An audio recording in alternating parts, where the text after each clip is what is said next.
25 जनवरी 2001।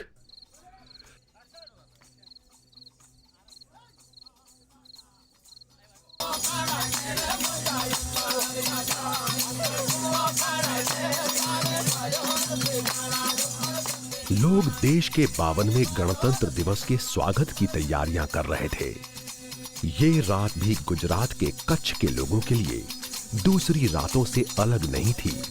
सर्द हवाओं में लिपटी लेकिन खुशनुमा।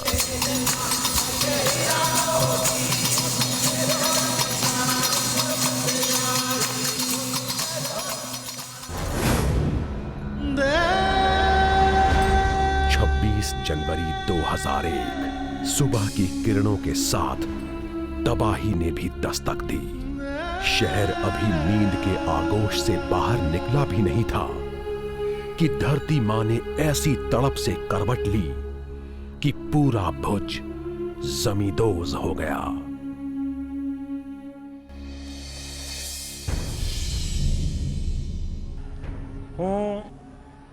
નરેન્દ્ર દામોદરદાસ મોદી ઈશ્વરના નામે સોગંદ લઉં છું કે કાયદાથી સ્થાપિત। कुछ ही महीनों बाद 7 अक्टूबर 2001 के दिन नरेंद्र दामोदर दास मोदी ने गुजरात के 14वें मुख्यमंत्री के तौर पर शपथ ली। जिस वक्त उन्होंने राज्य की बागडोर संभाली, भुज के लाखों लोग फिर से जिंदगी शुरू करने की राह देख रहे थे।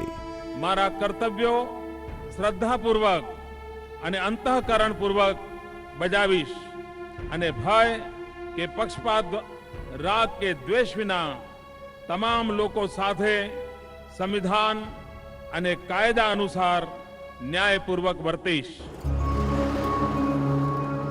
सन 2009, 8 साल बाद ऐसी किसी दैवीय आपदा का डर यहां के लोगों के मन से मानो बिल्कुल ही निकल चुका था। अगाऊ भूकंप पहला गुजरात ने जेटला मुख्यमंत्रीश्रीओ मळेला छे एमां शायद एवुं कच्छनुं सद्भाग्य नहीं होय के मुख्यमंत्रीश्री महीनानी अंदर एक वखत के बे वखत मुलाकात लीधी होय, पण भूकंप पछी जे मुख्यमंत्री श्री नरेंद्र मोदीए जे अकल्पनीय कार्य करेलुं छे एमां एक बेनिफिट ए छे के જેટલું બધું ભૂકંપનું કાર્ય ચાલતું હતું એ direct Gujarat state disaster management ઓથોરિટીના અંડરમાં ચાલતું હતું અને એના ચીફ તરીકે જે સીએમ સાહેબ નરેન્દ્ર મોદી જે કામગીરી કરી છે એ વર્ણવી ન શકાય એવું છે। ભૂકંપનું પુનર્વસનનું કામ 8 વર્ષની અંદર જે થયેલું છે એ એનેથી પડે પડેની વિગત જાણે છે। दैवीय आपदा कब फिर से अपना पंजा कसे ये तो कोई नहीं जानता, लेकिन भुज में रहने वालों को यकीन हो गया था कि इस राज्य में एक सरकार है जो जरूरत पड़ने पर उन्हें अपनों की तरह हाथ थामकर खड़ी हो जाएगी और फिर कभी हारने नहीं देगी। इस विश्वास के पीछे एक ही व्यक्ति था, नरेंद्र मोदी।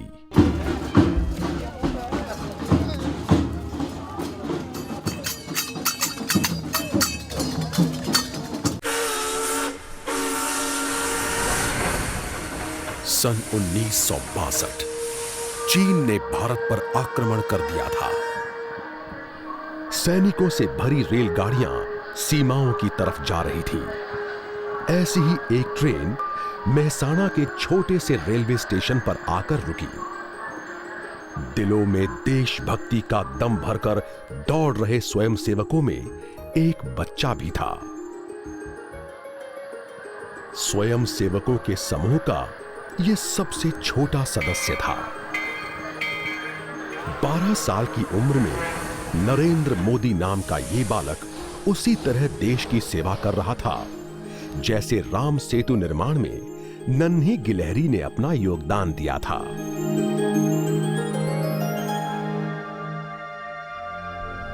नरेंद्र मोदी का जन्म 17 सितंबर 1950 को गुजरात के मेहसाणा जिले के छोटे से शहर वडनगर में हुआ था।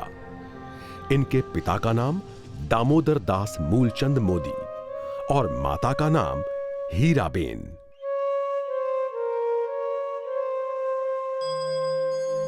दामोदर दास, हीराबेन और उनके 6 बच्चों का गुजर बसर एक छोटे से कमरे में होता था। 6 साल की छोटी सी उम्र में वडनगर रेलवे स्टेशन पर अपने पिता के साथ चाय बेचता हुआ बालक नरेंद्र बड़ी जल्दी ही जिंदगी का पाठ पढ़ने पर मजबूर हो गया। 8 साल की उम्र में नरेंद्र आरएसएस परिवार का सदस्य बन चुका था। समूचे समाज को संगठित करते हुए देश के सांस्कृतिक पुनरुत्थान का स्वप्न देखने वाले सामर्थ्यवादी भारत की नींव मजबूत करने में संलग्न राष्ट्रीय स्वयंसेवक संघ।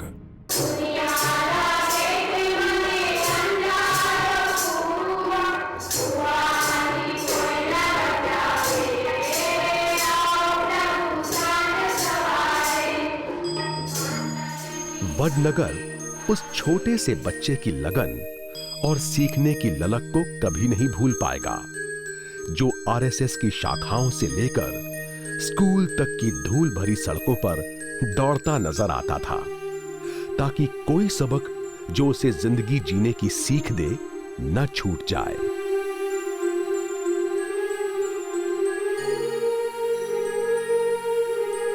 यहां से सीखने की नई दिनचर्या शुरू हुई, जिसमें किताबों में लिखी बातों से ज्यादा अपने परिवेश को जानने समझने की जिज्ञासा थी।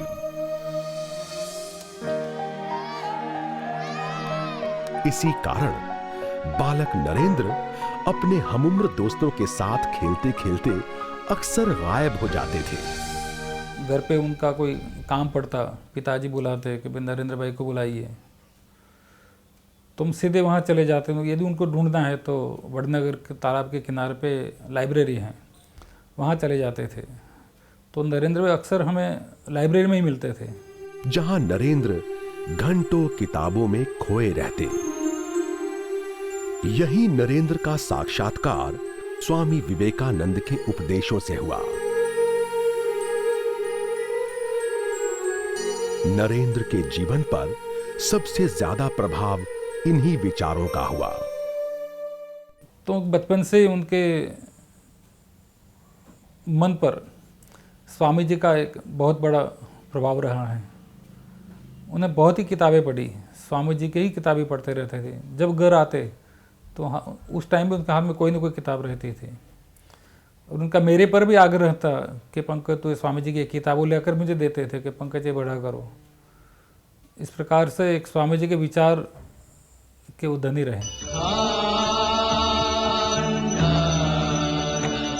नरेंद्र एक बार स्वामी विवेकानंद के दर्शन के संपर्क में आए तो फिर उनके विचारों के प्रभाव और आकर्षण से दूर रहना असंभव हो गया। वो महान दार्शनिक और आध्यात्मिक गुरु, जिन्होंने पश्चिमी दुनिया को हिंदुत्व से परिचित करवाया।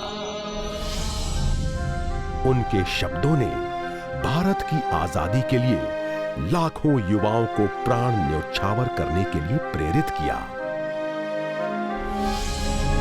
स्वामी विवेकानंद के शब्दों ने युवा नरेंद्र मोदी के मन मस्तिष्क पर कुछ ऐसा जादू किया जिससे उनकी पूरी जिंदगी ही बदल गई।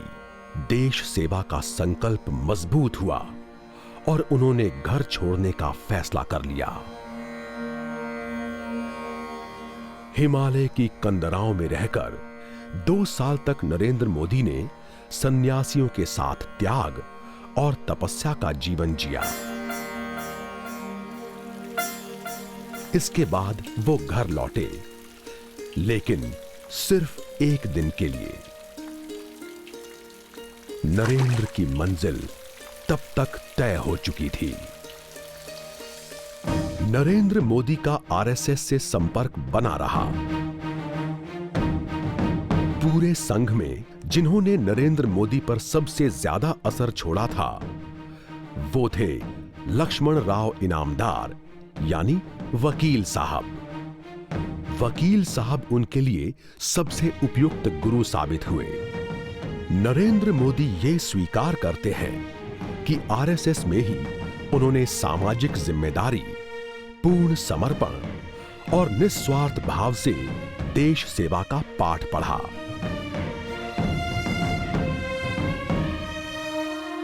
नरेंद्र मोदी आरएसएस की नीतियों और दिशा निर्देशन के तहत देश के लोगों की सेवा करते रहे। यही वो दौर था जब उन्होंने राजनीति की मुख्य धारा में उपस्थिति दर्ज कराई। सन 1987 में नरेंद्र मोदी बीजेपी में शामिल हुए। उनकी अद्भुत संगठन क्षमता का परिचय तो पहले ही मिल चुका था। जल्द ही एक कुशाग्र कूटनीतिज्ञ के तौर पर उनकी पहचान बन गई और इसी पहचान ने गुजरात में बीजेपी को सत्ता में लाने के लिए मजबूत धरातल तैयार कर दिया। सन 1995 में बीजेपी के राष्ट्रीय सचिव के तौर पर उन्हें 5 राज्यों की जिम्मेदारी दी गई। एक युवा नेता के रूप में इतनी बड़ी जिम्मेदारी मिलना अपने आप में सफलता का एक दुर्लभ उदाहरण है। उन्हें पार्टी का जनरल सेक्रेटरी चुना गया। जम्मू कश्मीर और उत्तर पूर्व के संवेदनशील राज्यों की जिम्मेदारी दी गई। ये ओहदा उन्होंने 2001 तक संभाला, जब वो गुजरात के मुख्यमंत्री के रूप में चुने गए।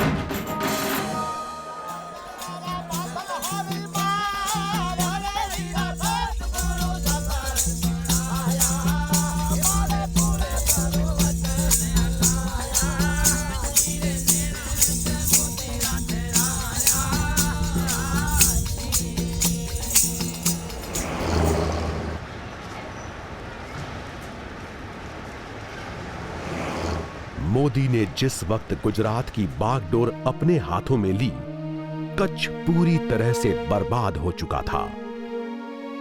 कच्छ के लोगों ने मोदी में एक ऐसा नेता पाया जिसकी सोच सिर्फ भूकंप में गिरी इमारतों के पुनर्निर्माण की नहीं थी। उन्होंने तो कच्छ को पूरी तरह बदल डालने का बीड़ा उठाया था।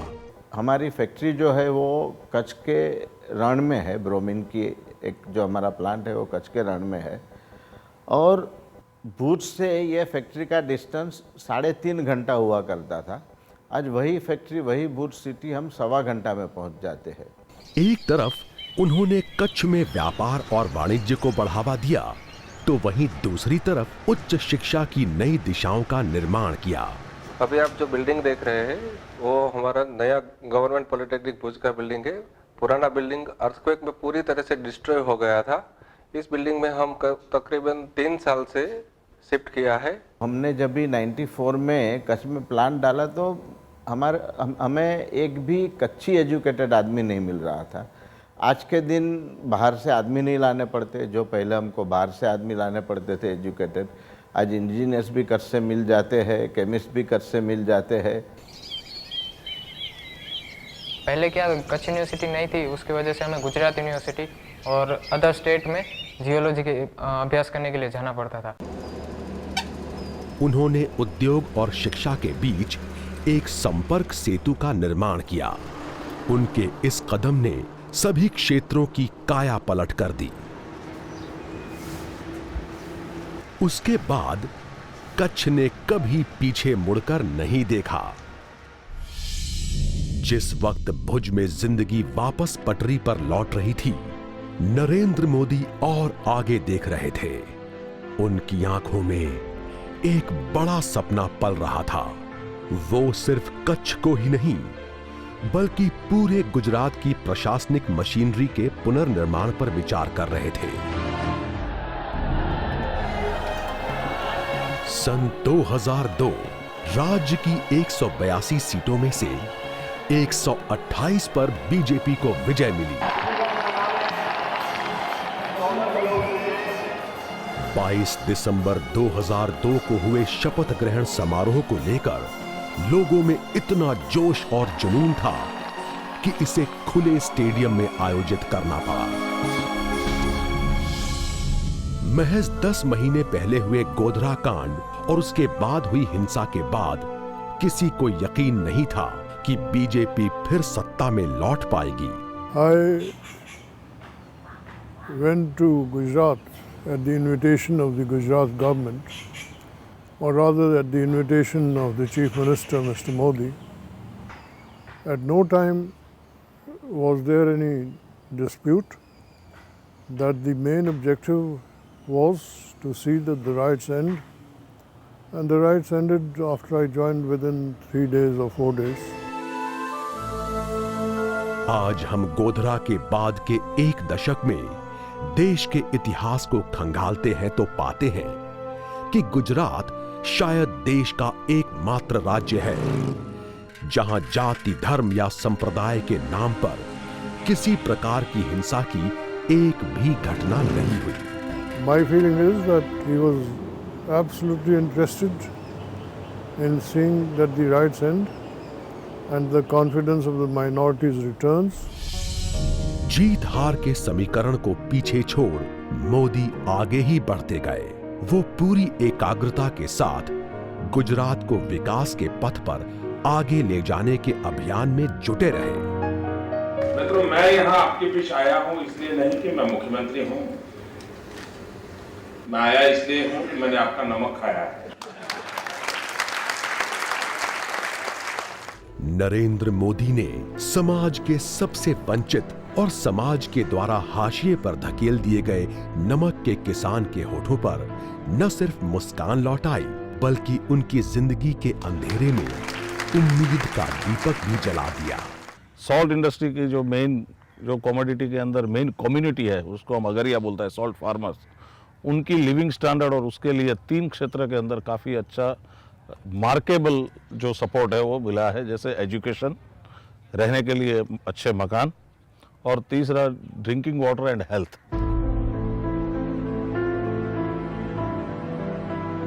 उनकी सोच और कोशिश समाज के बाकी उन सब के लिए भी थी जो खुद के लिए या अपने परिवारों के लिए 2 वक्त की रोटी का इंतजाम नहीं कर पा रहे थे। एक व्यापक उद्देश्य के साथ गरीब कल्याण मेला के विचार का जन्म हुआ।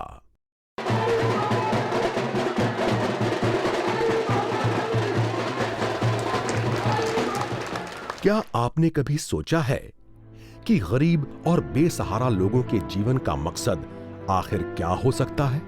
ऐसा क्या किया जाए कि उनकी जिंदगी का मतलब सिर्फ सांस लेना ना रह जाए?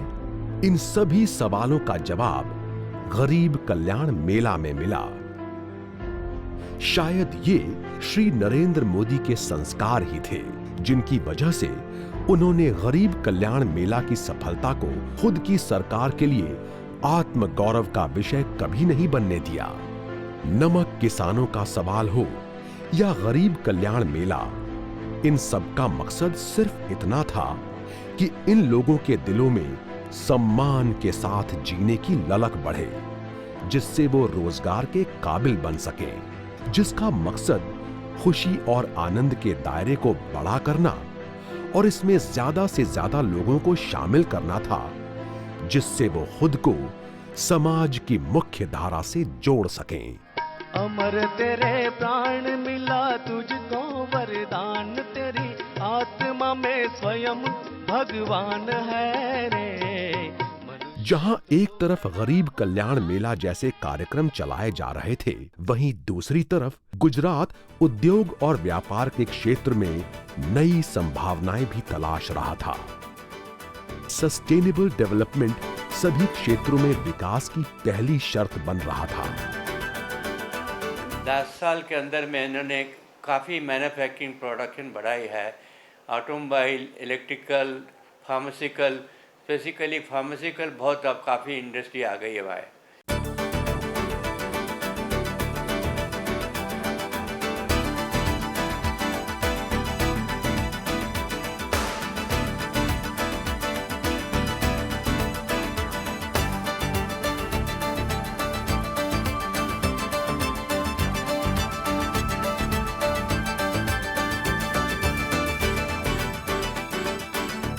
Most of the time, people are not aware of where do you want to go. If there is a leader who has the vision, who knows where they're going, people will follow, and he has that kind of charisma, and that's what we find.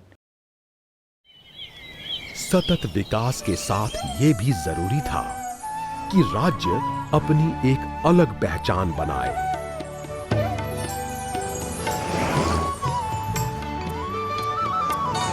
देश के ज्यादातर राज्यों में ऐसी चर्चाएं board room से बाहर नहीं निकल पा रही थी।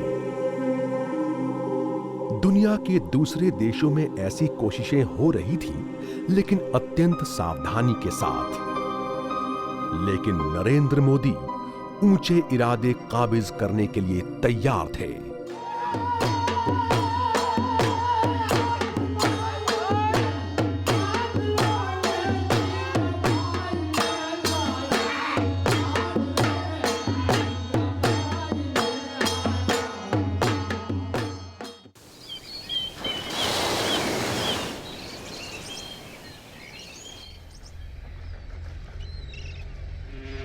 उन्होंने गुजरात को गैस आधारित अर्थव्यवस्था में तब्दील करने की पहल की और 2200 किलोमीटर लंबी पाइपलाइन के जरिए राज्य के सभी 25 जिलों को जोड़ दिया। ये सुनिश्चित करने के लिए कि ये योजना कामयाब रहे, पीएसयू कंपनियों को पुनर्जीवित किया गया। साथ ही गैस के उपयोग को व्यावसायिक, वाणिज्यिक और घरेलू इस्तेमाल की 3 श्रेणियों में बांटा गया। इतना ही नहीं, मोदी ने गैस पर सेल्स टैक्स को 20% से 12% करने का अत्यंत साहसिक फैसला भी लिया। मोदी ने गुजरात की इस नई अर्थव्यवस्था का सिर्फ खाका ही नहीं खींचा, बल्कि ये भी सुनिश्चित किया कि गुजरात के लोगों को इस विकास में हिस्सेदारी का मौका मिले। दीनदयाल पेट्रोलियम विश्वविद्यालय की स्थापना इसी मकसद से की गई, जो शायद दुनिया की प्रथम ऐसी यूनिवर्सिटी है। State government gave concrete support in establishing this university at the earliest. This support was in terms of providing the land, and more important was the support by legislating an act by the state for making this university. उन्होंने निश्चित किया कि तेल कंपनियों को स्थानीय स्तर पर ही काम करने के लिए योग्य लोग मिल सके। मारेमन विकास ईंट, माटी, चूनो, पत्थर, डामर એની તોતિંગ ઇમારતો નથી। મારેમન વિકાસ સામાન્ય માનવીના ક્વોલિટી ઓફ લાઈફમાં ચેન્જ નથી। दरअसल सत्ता के शीर्ष पर बैठे किसी शख्स को शिक्षा और व्यवसाय के बीच बेहतर तालमेल बिठाने और दोनों के बीच की खाई को खत्म करने की कोशिश करते देखना बड़ा रोचक अनुभव है। ज्ञान आधारित अर्थव्यवस्था की जरूरतों को पूरा करने के लिए नए पाठ्यक्रमों की शुरुआत की गई, जिससे कि हर एक उद्योग की जरूरत के लिए मानव संसाधन स्थानीय स्तर पर ही उपलब्ध कराया जा सके। મિત્રો શિક્ષણ એવી રીતે મળે કે જે એના માટે રોજગારીની ગારંટી બને। મિત્રો સમુદ્ર કિનારો હોય અને ત્યાં આઈટીઆઈ ના વિદ્યાર્થીઓને શિપ રિપેરિંગ ના આવડે, તેને રોજગાર ક્યાંથી મળવાનો છે? તો આપણે શું કર્યું? દરિયા કિનારાની જે આઈટીઆઈ છે એને બંદરો ઉપર કેવા પ્રકારની ટેકનોલોજીમાંની જરૂરિયાત છે એનું શિક્ષણ આપવામાં આવે। તો સ્વાભાવિક છે સમુદ્ર કિનારે રહેનારો જે બાળક છે, યુવાન છે, એને ત્યાં ઘર बैठे कोई न कोई रोजगार मिल जमानो। जब से कच्छ में ज़्यादातर इंडस्ट्री आई है, तब से एनवायरमेंटल की स्टडी पर एक और फोकस हुआ है। इस कच्छ यूनिवर्सिटी के अंदर भी इस तरह का अभ्यासक्रम डाल के यहाँ की जो सरकार है उसने एक अच्छा कदम उठाया है। गांधीनगर में फॉरेंसिक यूनिवर्सिटी की शुरुआत ने देशवासियों को चौंका दिया, क्योंकि इससे पहले इसके बारे में लोगों ने सुना तक नहीं था और दुनिया के ज्यादातर हिस्सों की भी शायद यही दास्तान थी। This university is coupled with the state forensic science laboratory, so the students are given chance to study, to conduct practicals with all latest and advanced technologies in the field of forensic science. To establish this university, Government of Gujarat has given a lot of funds to establish our own campus, to purchase technologies, instruments. जल्द ही अहमदाबाद से गांधीनगर के बीच knowledge corridor का विकास होने लगा। GNLU in 2009 was ranked as per India Today Group number 25th, and in 2013 we are ranked number 6, and in Western India number 1. It is because of the strong foundation which we have laid in the area of academics, research and training. And in all these 3 areas, we have received enormous, overwhelming, I must say, support from the government. And many a times, the Honorable Chief Minister himself shows keen interest in ensuring and getting all the support needed by the university to become a role model law university in the country. यही नहीं, मोदी के ही कार्यकाल में 4 कृषि विश्वविद्यालयों के साथ गुजरात में पहले IIT की आधारशिला रखी गई।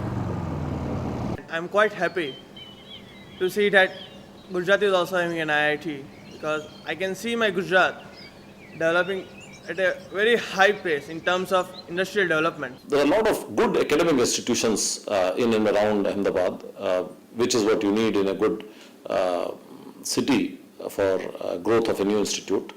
You also have a very vibrant economy, because many of our faculty members would have their spouses who would need jobs. Narendra Modi की योजनाओं के केंद्र में राज्य की बेटियों को शिक्षित करने के कार्यक्रम पर उनकी खास नजर थी। वो जानते थे कि नारी शिक्षा बिना देश कभी आगे बढ़ नहीं पाएगा। नरेंद्र मोदी जब किसी योजना, परियोजना आदि का शुभारंभ करने जाते, वहां उन्हें उपहारों से लाद दिया जाता। आमतौर पर लोग प्यार और सम्मान की इन निशानियों को संभाल कर रखते हैं, लेकिन मोदी ने उन उपहारों को नीलाम करने का विचार सामने रखा। जो सारे उपहार नीलामी पर रखे गए, उसकी कीमत लगाना सही मायने में मुश्किल था, क्योंकि वो सारे उपहार लोगों के प्यार, मोहब्बत की भावनाओं से जुड़े थे। ये नीलामी का परिणाम अविश्वसनीय रहा। उपहारों की नीलामी ने 20 करोड़ रुपए दिए, जो तब तक एक सरकारी कोषागार में धन को इकट्ठा करने के लिए एक अकल्पनीय रास्ता था। मोदी के चाहने वालों की तादाद दिन दूना रात चौगुना बढ़ गई जब उन्होंने इस सद्प्रयास को देखा और समझा।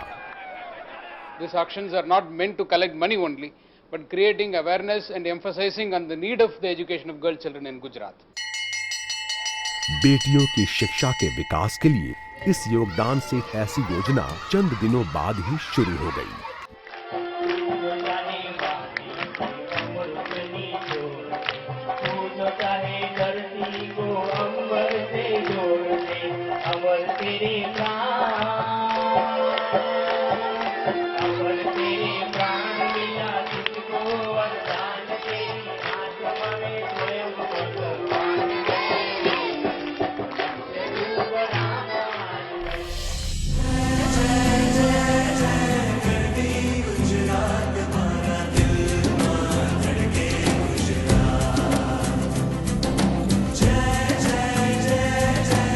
ऐसा किया है कि आज गुजरात जो है वो मॉडल स्टेट बना हुआ है। वही गवर्नमेंट है, वही एम्प्लॉय थे, तो पहले एडमिनिस्ट्रेशन में ऐसा किया था और अभी किया है।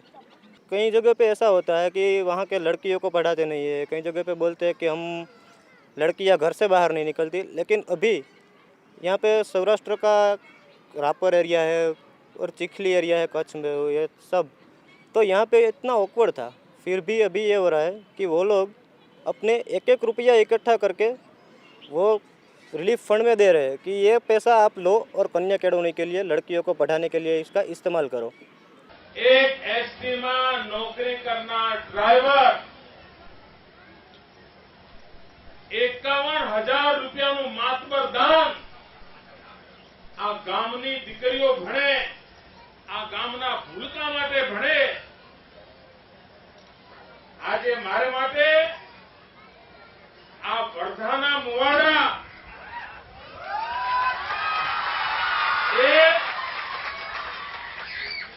એ કન્યા કેળવણીનો અવસર નહીં, આજે વર્ધાના મુવાડા એ સમાજ સેવાના તીર્થ ક્ષેત્રની પ્રેરણા જેવું કામ છે। मोदी ने इस बात का खास ध्यान रखा कि राज्य सरकार के अधिकारी दूर दराज के गांवों तक भी पहुंचे, ताकि शिक्षा का द्वार किसी के लिए बंद ना हो।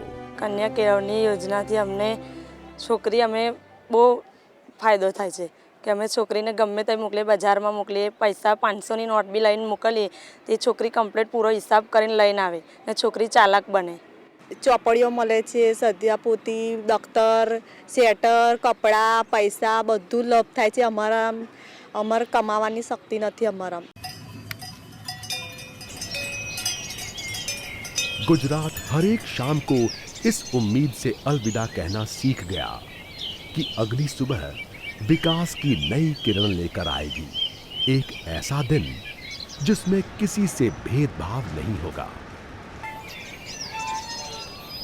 जाहिर है अब उस मध्ययुगीन सोच के लिए कोई जगह नहीं थी कि लड़कियों को लड़कों के मुकाबले कम अधिकार दिए जाएं, लेकिन लड़के और लड़कियों के बीच गिर रहे लैंगिक अनुपात को सहन करना और भी नामुमकिन था। एक जनसभा में नरेंद्र मोदी ने मजाकिया लहजे में एक गंभीर बात कह दी।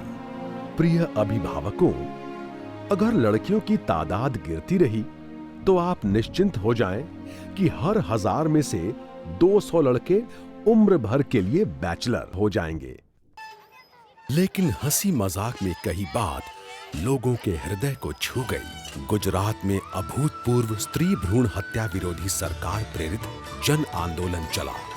नतीजा ये निकला कि आज 1000 लड़कों के मुकाबले राज्य में 955 लड़कियां हैं, जबकि 2001 में ये संख्या सिर्फ 883 थी। गुजरात की बेटियों को उनका सबसे बड़ा हिमायती मिल गया था, जिसकी दिली इच्छा थी कि बेटियों का जन्म हो, वो जिए और सम्मान के साथ जिए।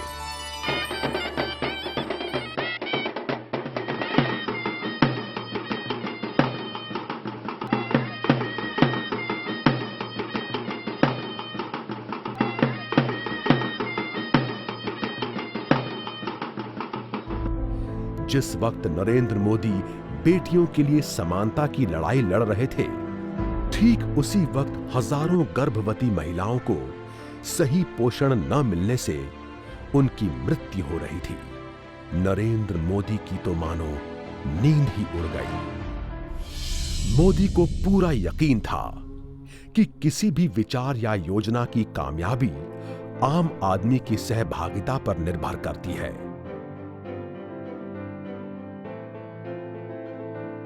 उनका कहना था कि अगर एक आम आदमी अपने वोट से सरकार बना सकता है, तो फिर उसे उसी सरकार के शासन में सहभागिता क्यों नहीं दी जा सकती है।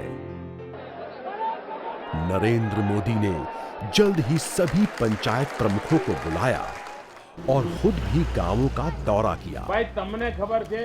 उन्होंने लोगों को याद दिलाया कि वडनगर जैसे छोटे से शहर में भी बचपन में वो अपने दोस्तों के साथ शीरा बनाया करते थे, जिससे कि सड़कों पर रहने और पलने वाली गर्भवती कुतिया को भी पौष्टिकता दी जा सके। इसका नतीजा ये हुआ कि सिर्फ पंचायतें ही नहीं, बल्कि ग्रामीणों ने भी गर्भवती महिलाओं की सूची बनानी शुरू कर दी और उनके लिए हर दिन 250 ग्राम जरूरी पोषण मुहैया कराना शुरू कर दिया। मोदी ने वो किया जो भारत को समग्र विकास के रास्ते पर आगे ले जाने में बड़ी भूमिका का निर्वाह करेगा। लेकिन इससे भी बढ़कर उन्होंने अपनी संस्कृति को पुनर्जागृत किया और ये दिखाया कि कैसे एक आम नागरिक को देश और समाज के प्रति जिम्मेदार बनाया जा सकता है। भारत के विकास के लिए मोदी की पहली शर्त एक आम आदमी की सक्रिय सहभागिता थी। उनके विचारों पर भारतीय संस्कृति का गहरा प्रभाव था।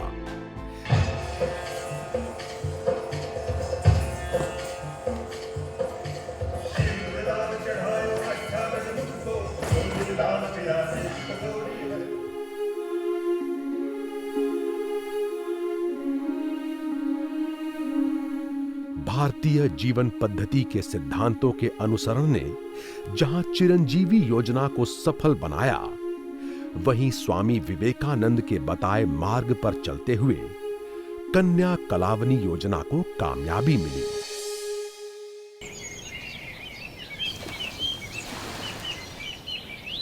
एक तरफ मोदी अपनी सभ्यता और संस्कृति से जुड़े थे, तो दूसरी तरफ तकनीक के प्रयोग द्वारा एक सक्षम, सजग और सुहृदय शासन व्यवस्था देना चाहते थे। इसीलिए गुजरात सरकार ने 5 लाख सरकारी कर्मचारियों के लिए प्रशिक्षण कार्यक्रम चलाया। जब प्रशिक्षण कार्यक्रम शुरू हुआ तो वहां मौजूद कर्मचारी ये देखकर हैरत में पड़ गए कि श्री नरेंद्र मोदी उनके बीच ही बैठे थे, एक प्रशिक्षु की तरह। वो चाहता था कि समूचे सरकारी तंत्र के नजरिए में बदलाव आए। उन्होंने नियम, कायदा या कानून बनाकर लोगों को उन्हें मानने को मजबूर नहीं किया, बल्कि वो उन लोगों का हिस्सा बन गए जिन्हें नियमों के मुताबिक काम करना था। सही मायनों में वो मुख्यमंत्री पद की नई परिभाषा गढ़ रहे थे।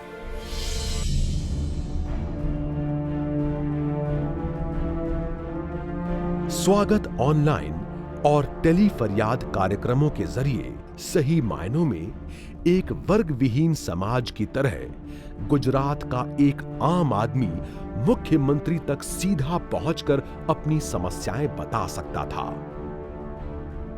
समाधान पा सकता था और हंसता मुस्कुराता घर जा सकता था। यही तो है सच्चे लोकतंत्र का आदर्श।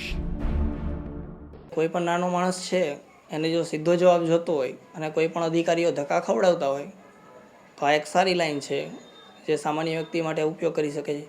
The high-tech quality that he has introduced in the administration and the e-governance model that he has set up for Gujarat just shows his ability to balance the two and demonstrate that modernism and technology are not in conflict with Indian tradition and Indian learning. And so this is something which I think every leader all over the country really needs to follow. We have to remain rooted while taking the best out of other countries. स्वागत online और tele फरियाद ने नागरिक शासन संबंधों में एक नया आयाम जोड़ा। सरकारी अधिकारी ज्यादा जिम्मेदार हुए और समस्याओं के त्वरित निदान के लिए नए मानदंड स्थापित हुए। लेकिन क्या इतना ही काफी था? नहीं। वो देश जो अपने नागरिकों को सही समय पर न्याय नहीं दे पाता, सही मायनों में उसमें एक स्वतंत्र देश की आत्मा और स्थिति नहीं होती। समय की मांग है कि आधुनिक समाज के उन आडंबरों को ढूंढ निकाला जाए जिनकी वजह से इंसाफ मिलने में देरी होती है। गुजरात ने अदालतों में पड़े लाखों मुकद्दमों को निपटाने के लिए 2006 में संध्या अदालतों की अनोखी पहल की। दिन के 24 घंटों का उपयुक्त रूप में व्यवहार करने का एक नया और आश्चर्यजनक उपाय था। इससे न सिर्फ अदालतों में काम के घंटे बढ़े, बल्कि आम आदमी को ऑफिस छोड़कर कोर्ट के चक्कर काटने की जरूरत खत्म हो गई। The fact that you can have litigants appearing in court after hours, especially on trivial matters, I think makes a huge qualitative difference to the delivery of justice in this country. Narendra Modi लोगों को सिर्फ उतना ही नहीं देना चाहते थे जिसकी उन्हें अपेक्षा थी, बल्कि वो सब कुछ अर्पित करना चाहते थे जिसका उन्होंने सपना भी नहीं देखा था। उन्हें एक नई दुनिया के लिए तैयार किया जा रहा था। उन्हें नई प्रथा से परिचित कराया जा रहा था। भाइयों बहनों, 70 साल पहले स्वराज्य के आंदोलन की आहलें जगाई गई थी। स्वराज मिलने के बाद आवश्यकता थी सुराज्य के लिए आंदोलन चलाने की, लेकिन देश का दुर्भाग्य रहा कि स्वराज तो मिल गया लेकिन सुराज्य का आंदोलन नहीं आया। सुराज्य के आंदोलन का प्रारंभ करने के लिए एक नई योजना का शुभारंभ कर रहे हैं।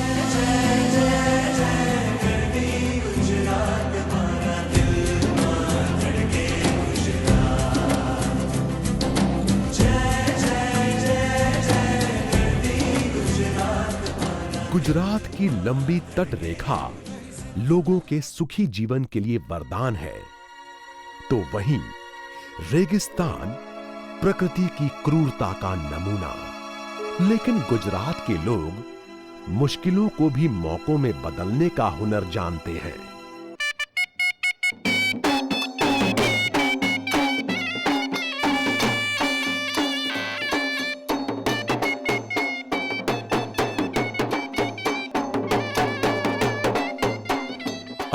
सितंबर 2003 को नरेंद्र मोदी ने वाइब्रेंट गुजरात की शुरुआत की। ये उनका मास्टर स्ट्रोक था जिसने गुजरात को दुनिया के नक्शे पर निवेश के स्वर्ग के तौर पर पेश किया। दुनिया भर के निवेशकों ने गुजरात का रुख किया। उसके बाद जो हुआ वो इतिहास बन गया। इसमें शिरकत करने वालों को जल्दी ही पता चल गया कि वाइब्रेंट गुजरात एक दिन का सरकारी आयोजन भर नहीं था। एक जापानी प्रतिनिधि मंडल गुजरात के मुख्यमंत्री नरेंद्र मोदी को इको फ्रेंडली प्रोजेक्ट की प्रगति की जानकारी दे रहा है, जिसकी शुरुआत 2009 में वाइब्रेंट गुजरात के वक्त हुई थी। Japanese company, Gujarat side, where last year the Japanese government already made a MOU with the Gujarat government under the Vibrant Gujarat event. So after that, slowly the Japanese company make awareness for the Gujarat as an investment destination.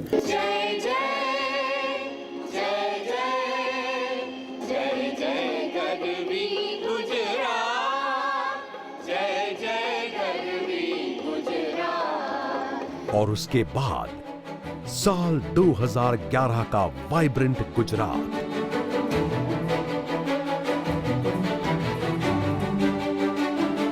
इस साल जो कुछ हुआ वो पहले कभी नहीं हुआ था।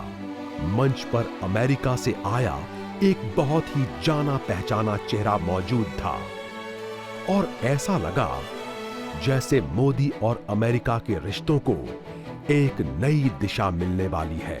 Honorable Chief Minister, as for Vibrant Gujarat, my aim in 2012, next year, as I look up at the board and I see Canada and Japan as your partner countries, my aim in 2012 is that the United States is there as your partner country. Jai Hind. न सिर्फ America ने इसमें भागीदारी की, बल्कि इसमें यूरोपीय संघ का प्रतिनिधित्व कर रहे ब्रिटिश सांसद जॉफ्री वॉन ऑर्डन की मौजूदगी भी अहम थी, जो गुजरात में यूरोपीय और अंग्रेजी कंपनियों के हितों की संभावना तलाश रहे थे। We know what a dynamic economy has been created here under the inspired leadership of Narendra Modi, and we really want to be part of Gujarat's future.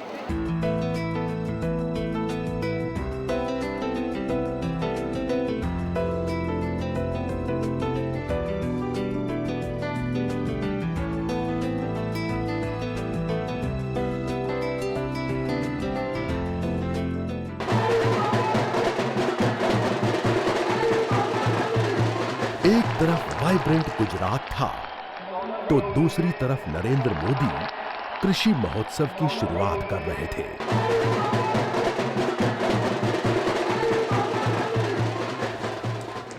Agriculture sector में टेक्नोलॉजी कैसे आए, फूड प्रोसेसिंग में कैसे हो, value addition कैसे हो, इन सारे विषयों को मैं मेरे गांव तक ले जाना चाहता हूं, किसान तक ले जाना चाहता हूं और सारी दुनिया को मैं यहां लाना चाहता हूं। मित्रों, मेरा किसान देखे, उसको समझे, हम उस दिशा में प्रयास करने जाते हैं।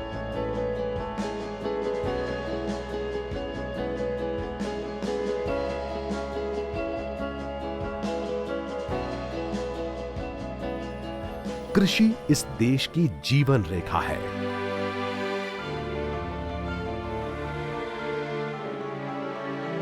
हो सकता है एक वक्त ऐसा आए जब हम इलेक्ट्रॉनिक साजो सामान, कार और हवाई जहाज के बिना रह लें, लेकिन ये नामुमकिन है कि हम भोजन और पानी के बिना जी सकें। इसीलिए किसानों को उत्पादन और उसकी गुणवत्ता बढ़ाने के लिए वैज्ञानिक सोच की जरूरत है।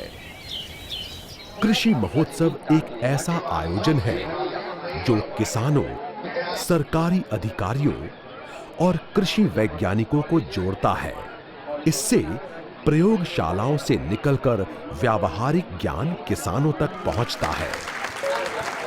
कृषि मेळाનું આયોજન ગોઠવેલું છે બહુ સરસ છે કારણ કે આમાં અમને ખેડૂતને ઘણું જાણવા મળે છે।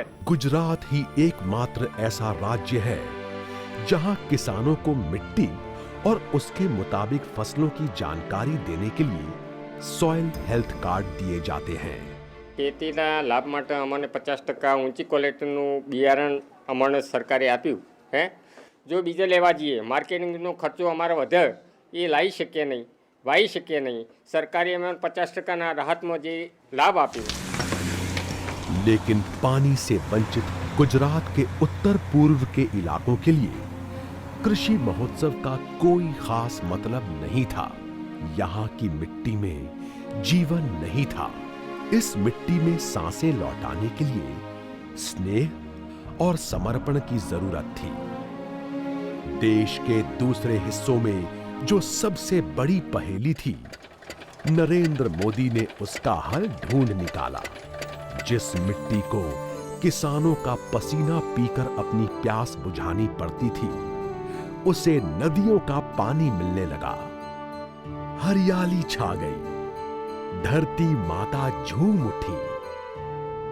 Sujalam Sufalam scheme, by which he has managed to reach water to each and every corner of Gujarat and even the completely barren district of Kutch. Now, water from the Sardar Sarovar and the Narmada River, which was just simply flowing and going waste into the Arabian Sea, has been harnessed, and the Sujalam Sufalam scheme has brought water to the fields of Gujarat and helped increase agricultural productivity by leaps and bounds. I think this is something, the irrigation scheme and how the water is distributed and how it is locally managed with the help of panchayats and the local administration is something the whole country needs to learn, because irrigation remains an unresolved problem in this country nearly 70 years after independence. हालांकि जल की आपूर्ति से ग्रामीण गुजरात और खेती में काफी सुधार हुआ, पर इतना पर्याप्त न होता अगर गुजरात में भी बिजली की स्थिति बाकी भारत जैसी होती। हम आपको पाकिस्तानी सीमा के नजदीक एक गांव में ले चलते हैं। पूरी तरह से योजनाबद्ध और साफ सुथरा। इसकी पहचान यहाँ के लोगों के हंसते खिलखिलाते चेहरों से होती है। घर के आंगन में बैठी महिलाएं कपड़ों पर खूबसूरत कशीदाकारी करती हैं। ये यहाँ की जीविका का मुख्य साधन है। शाम ढलते ढलते इनके हाथ रुक जाते हैं, लेकिन यहाँ के लोगों के लिए दिन यहीं नहीं खत्म हो जाता है। ये तो इनके आराम करने और अपने यार दोस्तों से बातें करने का वक्त होता है। बिजली के लट्टू हर तरफ रोशनी फेंकने लगते हैं। गलियां रोशन हो उठती हैं। धीरे धीरे गांव के मंदिर के आंगन में लोग जमा होने लगते हैं और बच्चे धमा चौकड़ी में मशगूल हो जाते हैं। हालांकि कुछ ही साल पहले यहाँ की तस्वीर बिल्कुल अलग थी।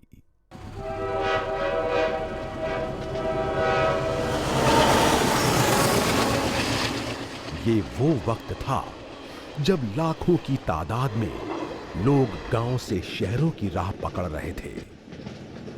एक पूरी अर्थव्यवस्था अपना स्थान बदल रही थी।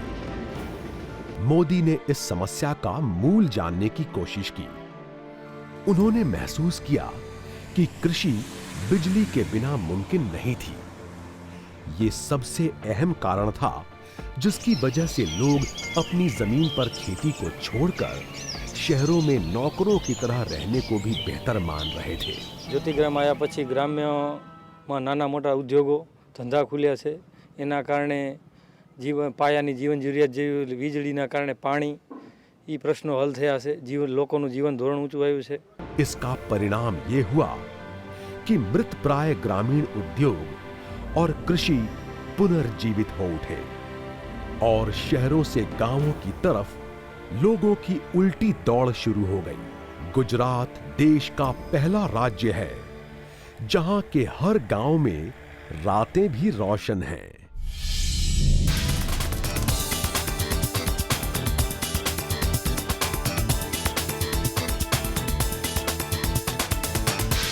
गुजरात के ग्रामीण इलाके विकास की नई राह पर चल पड़े थे तो शहर भी पीछे नहीं छूटे। शहरों को साफ सुथरा और हरा भरा बनाने के लिए तैयारियां शुरू हो चुकी थी। पूरी सिटी के अंदर BRTS लोकल जो बसें चल रही है उसका डेवलपमेंट किया है।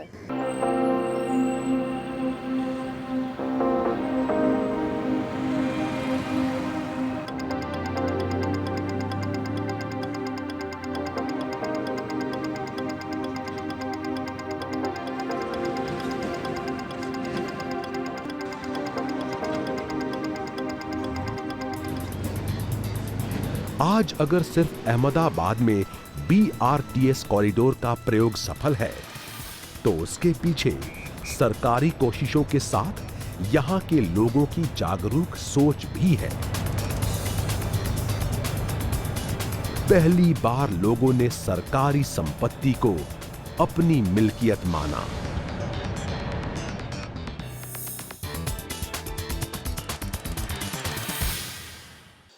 जब मैं गुजरात गया मैंने हर बार एक नया अहमदाबाद देखा, एक नया सूरत देखा, एक नया राजकोट देखा। हम सभी जानते हैं इसके पीछे मोदी साहब हैं, लेकिन जो बेस है वो है पॉजिटिव एटीट्यूड, मैं स्वीकारता हूं। हालांकि ये रातों रात नहीं हुआ। 10 साल तक इसकी कामयाबी के लिए प्रयास किए गए। इस बदलाव में नरेंद्र मोदी की मुख्य भूमिका थी, इसमें कोई शक नहीं। गेल्याच वर्षी पुण्यातील 60 रिअल एस्टेट डेव्हलपर्स बरोबर गुजरातमध्ये जाण्याचा योग आला। तिथली डेव्हलपमेंट अगदी जवळून बघितली। तिथे गेल्यानंतर असं लक्षात आलं की ज्या प्रकारे प्लॅनिंग चालू आहे, एक्झिक्युशन आहे आणि पॉलिटिकल विल आहे आणि ज्या प्रकारे त्याचं शॉर्ट टर्म प्लॅनिंग नसून 25-30 वर्षांचा मास्टर प्लॅन त्यांच्याकडे रेडी आहे।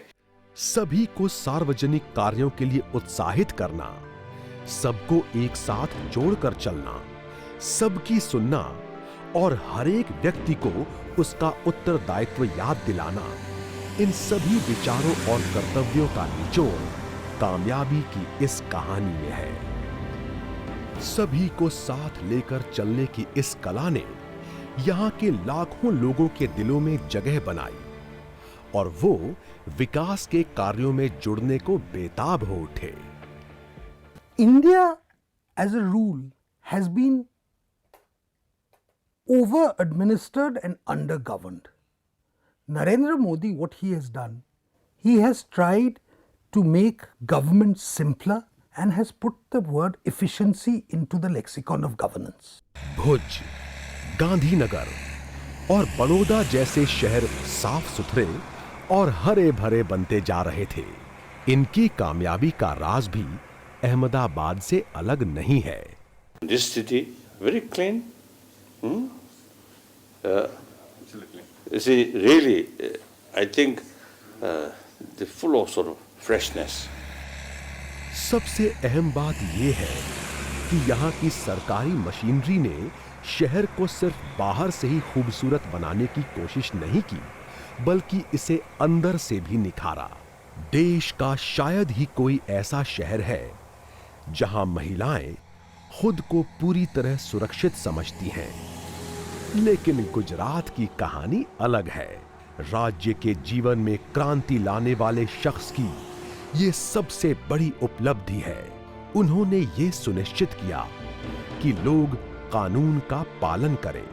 देश के बड़े शहरों में महिलाओं के प्रति अपराध रोजमर्रा की घटनाएं बनती जा रही हैं। वहीं गुजरात के शहरों में ऐसी वारदातें शायद ही सुनने में आती हैं। Courses here are such that we have to go interact a lot with the people. We have to go for early morning sketching, early morning photography into the slum areas, into the villages, and we have to talk to people. Even if, for that matter, go to the old city, the walled area, and talk to the shopkeepers, or go inside the places and all. I don't think that is something I could have very comfortably done in my city. Currently, we have Swedish students, about 10 of them. They are here and they have been working with our students to understand Ahmedabad as a city. And they have been going around all the parts of the city at any time of the day or even kind of late evening, and then they feel fairly safe.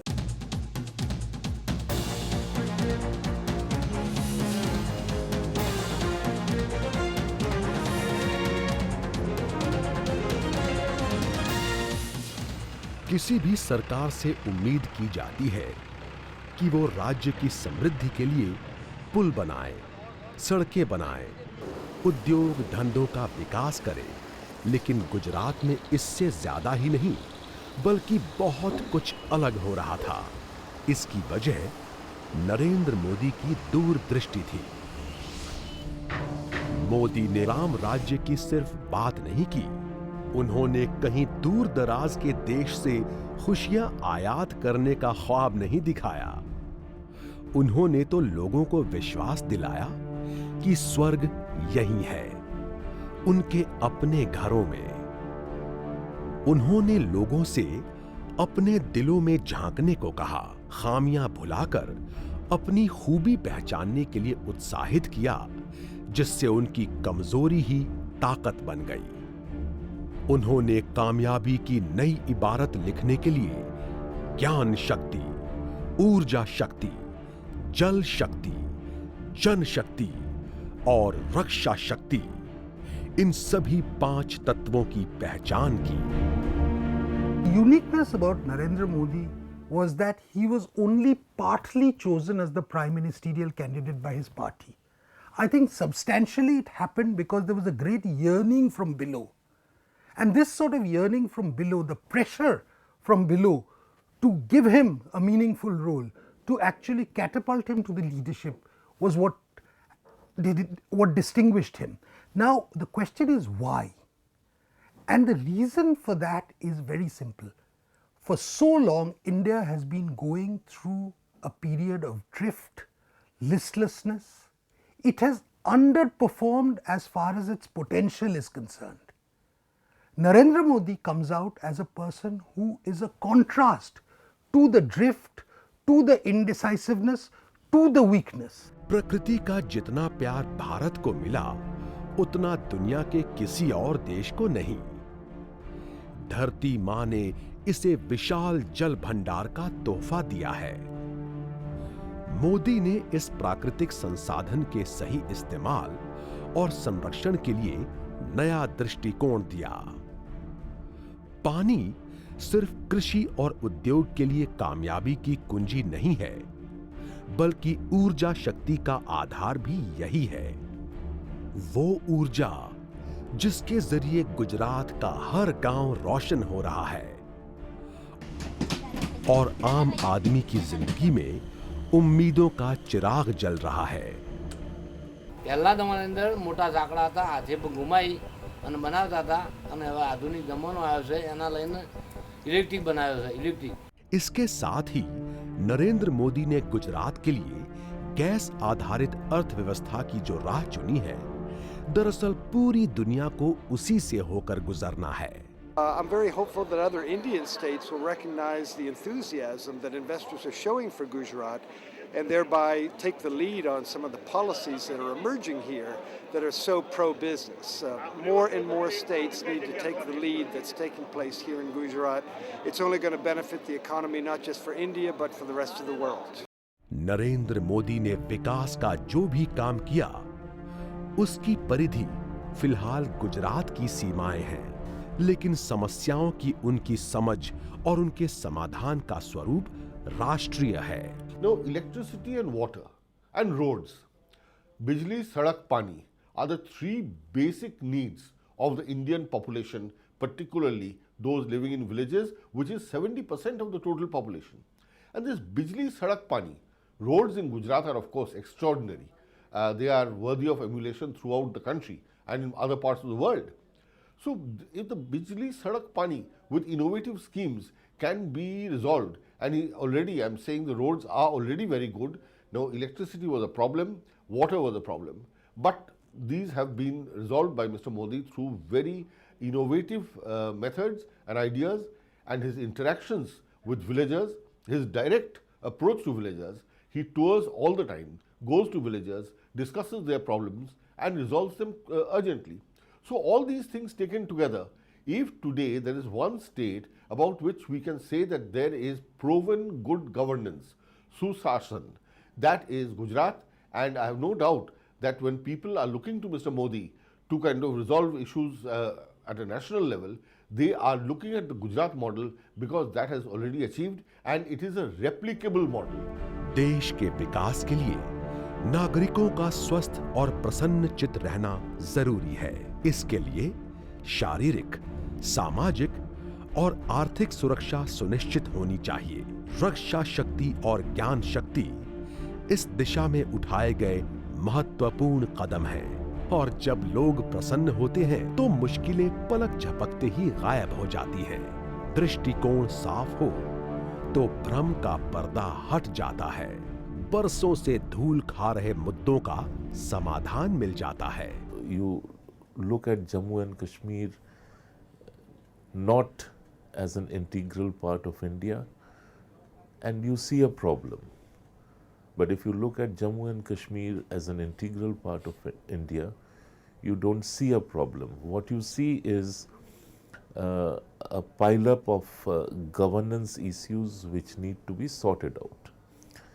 I think Narendra Modi would definitely bring about a purposeful leadership, and it is in a sense that purpose, that firmness, that determination which will prompt countries like Pakistan, which have been fueling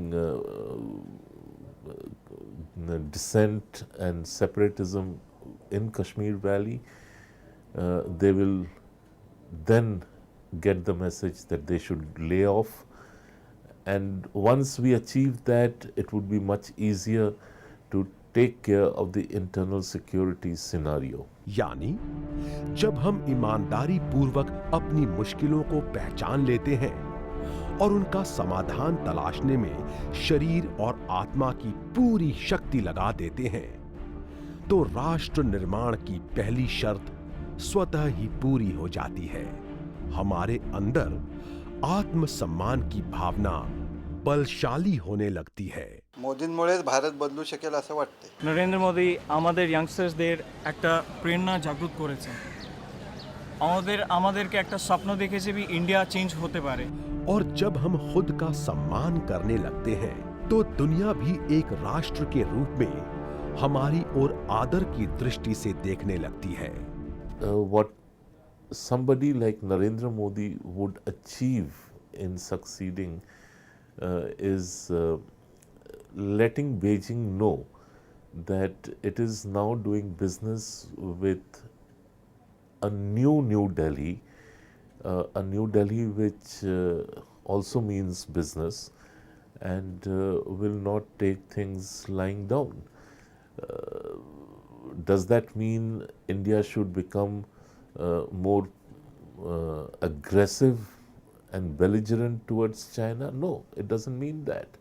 It means you craft your diplomatic initiatives in a manner that China learns to respect India. Surasa के मुंह की तरह बढ़ती महंगाई और समाज में बढ़ती असमानता। फैमिली में ये डिस्कस होती रहती कि आज पेट्रोल के दाम बढ़ गए, आज इसके दाम बढ़ गए, दूध के रेट कब बढ़ जाते पता नहीं। अराजकता और महिलाओं के प्रति बढ़ते अपराध। हमर पॉलिटिकल पैरालाइज हो जाइछि, हमर इकोनॉमिक दुर्बल हो जाइछि, हमर सोशल क्षेत्र रे सब दंगा हेंगामा, हमर नारी निर्यातना, हमर दर वृद्धि सबु किछि बढ़ी चलीछि तेणु सबु फील्ड रे आमे असुविधा रे वर्तमान अछु। इन सभी ने देश के लोगों में विश्वास की भावना को चोट पहुंचाई है। वो विश्वास जो एक देश को आगे बढ़ने में मदद करता है। यही विश्वास देशवासियों के मन में नरेंद्र मोदी को लेकर है। అలాగే వాళ్ళ గుజరాత్ రాష్ట్రాన్ని ఏ విధంగా అభివృద్ధి చేశాడో వాటర్ గురించి కానీ కరెంటు గురించి కానీ మిగతా అభివృద్ధి పదంలో ఏ విధంగా తీసుకొచ్చాడో అదేవిధంగా భారతదేశంలో కూడా అన్ని రాష్ట్రాలు ఈ నదీ జలాలు కానివ్వండి కరెంటు సమస్య లేకుండా చేయగలిగేటువంటి దేశాన్ని సమర్థంగా తీసుకెళ్ళగలిగేటువంటి మహానాయకుడు గొప్ప నాయకుడు నరేంద్ర మోదీ గారు। मोर विश्वास नरेंद्र मोदी एनुका मानु नरेंद्र मोदी कॉन्फिडेंस मानु और नरेंद्र मोदी नॉर्थ ईस्टर करने उन्नतिर करने काम करबे परिबो। Ni kum ki samla jong kathain Meghalaya but not east barok away ni tip shibon chapang on Narendra Modi lingba ka roy kapar jong e hapok Gujarat। Ram ji सन वनवास मकल्या 14 वरियन मंस मगर कश्मीरी पंतन वनवास मुंति चलान अस गई 24 वरि आज वनवासस मंस अस आशा कि नरेंद्र मोदी जी कर सोन वनवास खत्म अस नी यस्त सान पन्ने कशीर वापस। उन्हें पता है कि नरेंद्र मोदी के पास देश के विकास के लिए एक एजेंडा है। इसीलिए एक लंबे वक्त के बाद देश के लोगों को एक दिशा दिखने लगी है। लोग नरेंद्र मोदी पर और खुद पर भी विश्वास करने लगे हैं, क्योंकि उनकी बात में इतनी कशिश है कि वो दिल को छूती है। कुछ उनमें कुछ अलग सी बात है। যেখানে সদিচ্ছা প্রয়োজন আর সততা প্রয়োজন, তো এই দুটোই উনি কিন্তু প্রমাণ করেছেন গুজরাটের মুখ্যমন্ত্রী হিসেবে। नरेंद्र मोदी इसलिए अच्छे लगते हैं, वो गरीबों के रक्षक। से सेंट्रल रे आसिले से समस्त की देखिबे, ओडिशा को देखिबे, भारत को देखिबे, सब आड़ की देखिबे। से प्रत्येकाची जी अपेक्षा आकांक्षा आहे त्या दृष्टीने एका दिशेने नेणारा एक चांगला पुरुष आपल्याला आवश्यक आहे आणि त्या दृष्टीने मला वाटतं नरेंद्र मोदी यांच्याकडे ते नेतृत्व आहे। मुझे लगता है कि वो यूथ के बारे में काफ़ी सोचते हैं और काफ़ी मोटिवेटिंग है जो उनके भाषण देने का एक तरीका है। हमको अमेरिका अट्रैक्ट करनी जेते हमको सेते अट्रैक्ट करती गुजरात रे कोन अछि देखि जिवा पे। यही वजह है कि नरेंद्र मोदी गुजरात की सीमाओं को कब का लांघ चुके हैं। सबसे अहम बात तो ये है कि वो करोड़ों भारतीयों के दिलों में विराजमान हो चुके हैं। आवाज उठ रही है पूरे देश में और दिल्ली में, वो है Narendra Modi. To what level he has got the potential to take, we all know. Even he is the person who has introduced forensic universities, petroleum universities, which are not heard before. अखोइना थाजै Narendra Modi PM Lakhpa तारदी अखोइगी लेबाक असिसु गुजरात लेबा facility का same Sumaina फंगनी हाइना थाजै विश्वास लै। Gujarat as a state is highly developed, much more than Delhi or anywhere else in India. हमारे देश को उस प्रधानमंत्री की जरूरत है जो ईमानदार हो, इस देश को चला सके। नरेंद्र मोदी एक ऐसा जो 20 साल से मुख्यमंत्री बना, उसने गुजरात को चमका कर दिया। सदा वत्सले मातृभूमे त्वया हिंदू भूमे सुखं वर्धितोहम परो वैभवं। अपने देश की मां के रूप में पूजा करना और उनकी सेवा करने का आदर्श आज सिर्फ किताबों के पन्नों में नहीं है। नरेंद्र मोदी ने इस भावना को सरकार चलाने का मूल मंत्र बना दिया, जो भारतवासियों के दिलो दिमाग पर छा गया। नरेंद्र मोदी का सबसे बड़ा ख्वाब ये है कि भारतवर्ष दुनिया के सबसे शक्तिशाली देशों में शुमार हो जाए। राजनीतिक, सामाजिक, आर्थिक और सांस्कृतिक क्षेत्रों में सबसे आगे निकल जाए। एक ऐसे भारत का उदय हो जहां सिर्फ खुशियां बसती हों।